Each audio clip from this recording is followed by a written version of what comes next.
নবী মুসা আলাইহিস সালাম মায়ের কাছে বাবুজি হাজির হয়ে গেল। ওগো বন্ধুরদি বলো কেমন সেইজের বাক্স দরকার একবার বলো। বলে বাইরে কি বলবো, এবার সেইজের বাক্স বানাইয়া দাও। বাক্স যখন বাবুজি বানানো হয়ে গেল, মজুরি খরচ দিয়ে বাবুজি বেটির কাছে চলে গেল। বেটির নাম হলো বেটি মারিয়া। বেটি রে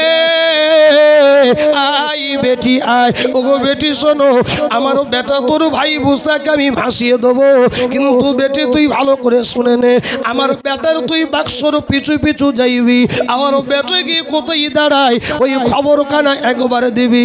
আল্লাহ বলে এ জিবরিল, আমার নবীর মুসার বাক্সকে পাহারা দিতে দিতে নিয়ে যাবি। বলে বালিক বলে দি আল্লাহ বাক্সটা কোথায় দাঁড় করাইব।